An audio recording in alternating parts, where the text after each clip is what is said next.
구약성경 761면입니다.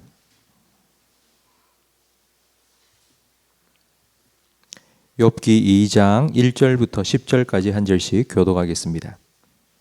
또 하루는 하나님의 아들들이 와서 여호와 앞에 서고 사탄도 그들 가운데 와서 여호와 앞에 서니 여호와께서 사탄에게 이르시되 내가 어디서 왔느냐?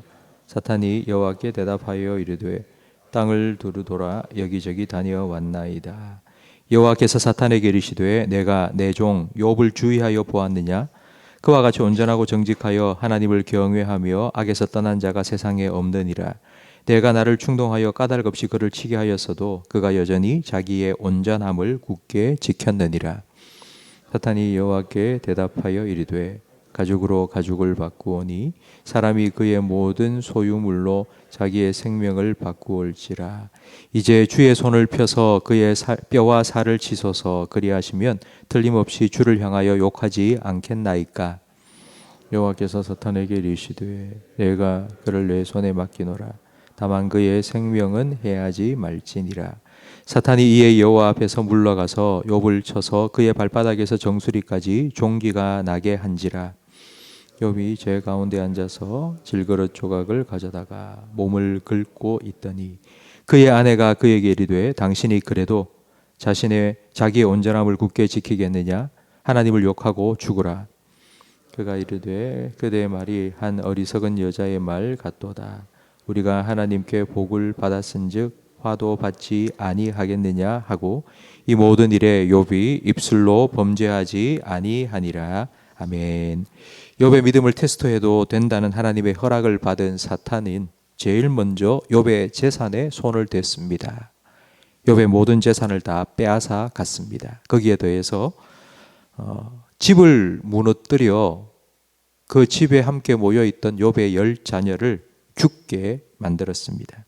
하루아침에 재산과 자녀를 다 잃은 욥은 내가 알몸으로 모태에서부터 나왔으니 또한 알몸으로 돌아갈 것입니다. 주신 이도 여호와시고 거두신 이도 여호와십니다 하면서 말할 수 없는 그 고통 속에서도 하나님을 예배했습니다. 예수님께서는 누가복음 12장 15절 말씀에 사람의 생명이 그 소유의 넉넉함에 있지 않다고 말씀하셨습니다. 욥도 자기의 믿음이 그 소유의 넉넉함에 있지 않다는 것을 증명해 주었습니다. 3절 말씀에 하나님께서는 아무 까닭 없이 아무 이유 없이 욥을 치게 하였다고 말씀하십니다. 욥이 이런 고통과 고난을 시련을 당하는 이유가 무엇입니까? 잘못했기 때문에? 죄를 지었기 때문에? 그렇지 않습니다. 오히려 그 반대입니다. 욥의 믿음이 너무 좋았기 때문입니다. 고통을 겪으면서도 그런 입술로 하나님께 범죄하지 않고 하나님을 예배했습니다. 정말 믿음이 좋지 않습니까? 저 같으면 이 정도 되면 하나님 왜 이러십니까? 하나님 어떻게 해서 저한테 이러실 수 있습니까? 라고 한마디라도 했을 텐데 욥은 그런 말조차 하지 않았습니다.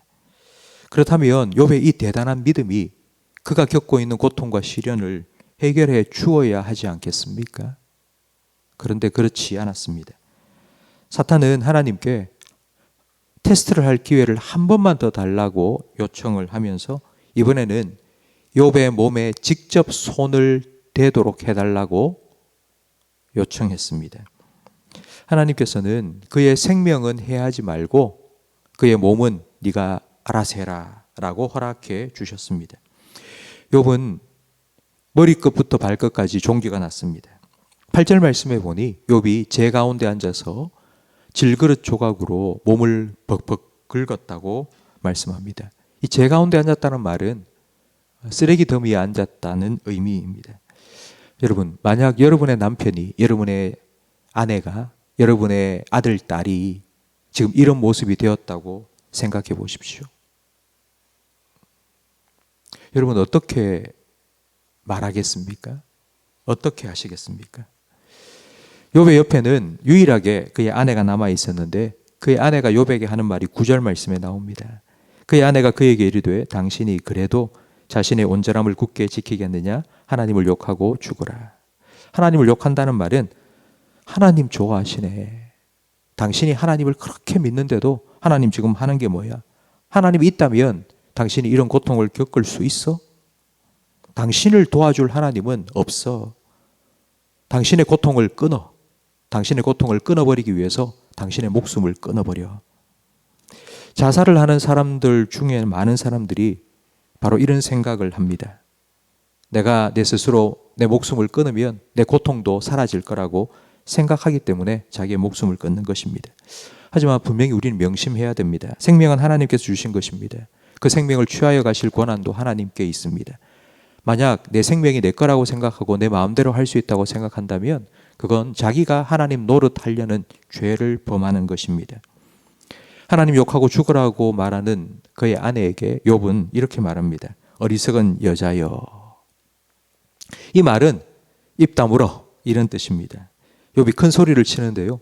지금 욥은 분명히 큰 소리를 칠 상황이 아닙니다. 그럼에도 하나님을 비난하는 아내의 말을 참을 수 없었던 것입니다. 그러면서 하는 말이 우리가 하나님께 복도 받았으니 화도 받지 아니하겠느냐. 지금은 고난을 받고 있지만 우리가 지난 살아온 날 속에 우리가 누린 이 모든 복, 그것도 하나님이 주신 거 아니냐. 하나님께서 주신 복을 받았다면, 하나님께서 이 화를 허락하신다면 이거 받는 것도 당연하지 않냐라고 말했습니다. 여러분, 이 말은 고통을 겪고 있는 사람들이 한 말 중에 가장 강력한 믿음의 고백입니다. 우리는 욥이 성경의 인물이니까 대단한 믿음을 가진 사람이기 때문에 성경책에 기록된 것 아닌가, 그래서 이런 말을 할 수 있고 이런 믿음을 가진 거 아닌가라고 생각할 수 있습니다. 그런데 성경에 기록되지 않은 사람들도, 우리 주변에 있는 사람들도 이런 믿음의 고백을 했습니다. 요한의 뒤를 이어 에베소 교회를 목회했던 폴리갑이라는 분이 있습니다. 로마 황제의 박해 때 그는 붙잡혀 화형을 당하게 되었습니다. 나무에 묶여 나무 장작 더미를 옆에 쌓아두고 이제 막 불을 붙이려고 하던 화형 집행관이 폴리갑에게 이렇게 말합니다. 예수를 저주하십시오. 그러면 살려주겠다고 회유했습니다. 그때 폴리갑은 이렇게 말했습니다. 내가 예수님을 믿은 지 86년이 되었는데 그동안 예수님은 나를 단 한 번도 떠나지 않으셨습니다. 그런데 내가 지금 이 순간에 예수님을 버리라고요? 나는 그렇게 할 수 없습니다. 그리고는 화형을 당했습니다.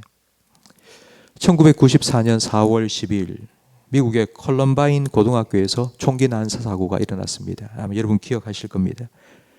그때 두 학생이, 남학생이 총을 들고 와서 교사 1명과 12명의 학생들을 죽였습니다. 이 사건의 첫 번째 희생자가 아주 독실한 기독교인인 레이첼 스캇이었습니다. 제일 먼저 학교에 들어와서 레이첼을 발견한 2명의 용의자는 4발의 총을 레이첼에게 쏘았습니다. 등과 팔과 다리에 총을 맞고 쓰러져 있는 그 레이첼의 머리를 움켜잡고는 그래도 아직도 너 하나님을 믿냐고 물었습니다. 그때 레이첼은 Yes, I do. 나 하나님 믿는다고. 그리고는 마지막 총을 그의 머리에 쏘았습니다. 우리가 복을 받아도 화를 받아도 내 입술로 하나님을 욕하지 않겠다. 그리고 내가 살아도 죽어도 내 몸에서 그리스도가 존귀하게 되도록 하겠다. 저는 이 고백이 우리의 믿음의 고백이 되기를 바랍니다. 그런데 이런 고백을 과연 우리가 할 수 있을까요? 아무리 믿음 좋은 사람이라 할지라도 욥과 같은 상황이 되고 레이첼처럼 이마에 총을 거두면서 너 하나님 믿니? 라고 물을 때 나 하나님 믿는다고 우리가 대답할 수 있을까요? 과연 그 순간에?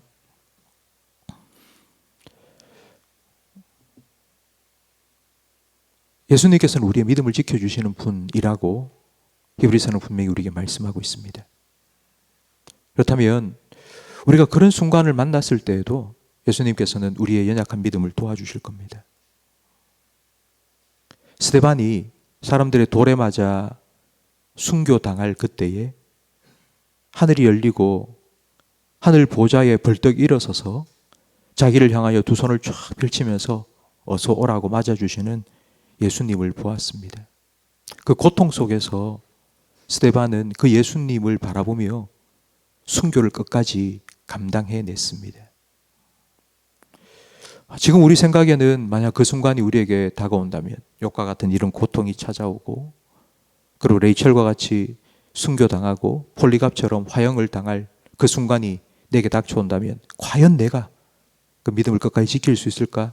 의심될 수밖에 없지만 그러나 그 순간에 우리의 믿음의 주가 되시며 우리의 믿음을 온전케 하시는 예수님께서 여러분을 도와주실 겁니다. 반드시 도와주실 겁니다. 그 믿음을 끝까지 지킬 수 있도록 하늘 문을 여시고 하늘의 영광 보여주실 거고요.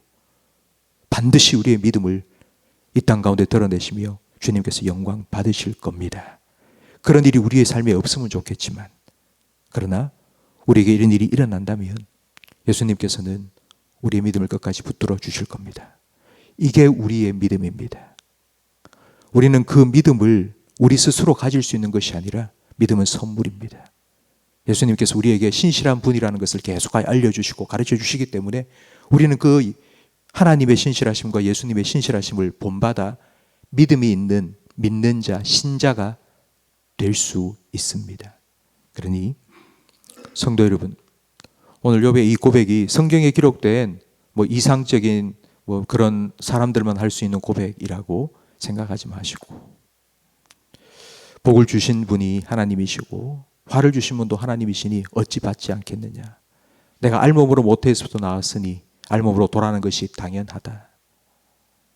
주신 이도 여호와시요 취하신 이도 여호와시니 고통 속에서 그렇게 하나님을 예배했던 욥처럼 어떤 상황 속에서도 하나님 바라보시고 예수님을 나의 주님으로 인정하시고 믿음으로 살아가시기를 예수님 이름으로 축복합니다. 기도하겠습니다. 하나님 아버지, 하나님의 신실하심을 우리에게 날마다 나타내 주셔서 감사합니다. 우리에게는 일양 믿음이 없습니다. 우리는 아무리 하나님을 잘 믿고 싶어도 우리는 믿음직한 사람이 될 수가 없습니다. 그런 우리에게 하나님께서 변함없는 은혜와 사랑을 베풀어 주셔서 믿음이 무엇인지를 보여주시고 우리를 믿음의 사람으로 바꾸어 주셔서 감사합니다. 우리가 이 믿음을 하나님께 배운 사람으로서 우리의 삶에 믿음의 테스트의 순간이 찾아올 때 하나님께 배운 믿음을 하나님께 보여드릴 수 있기를 원합니다. 우리의 믿음이 연약하오니 예수님, 우리의 믿음을 도와주시옵소서. 믿음의 주여, 우리의 믿음을 온전케 하시는 예수님께서 도와주시면 우리가 끝까지 이 믿음을 지킬 수 있사오니 스데반의 순교 때에 하늘문을 여시고 그의 믿음의 눈을 열어주셔서 하늘 보좌에 서서 그를 맞아주시는 주님을 바라보게 해주셨던 것처럼 우리의 믿음이 연약할 때, 우리가 고통 가운데 힘들 때에 주님께서 우리의 믿음을 더 굳건히 붙들어 주시고 믿음을 끝까지 지킬 수 있도록 도와주시옵소서. 그렇게 하실 예수님을 의지하오며 예수님 이름으로 기도합니다. 아멘. 우리 교회를 위한 공동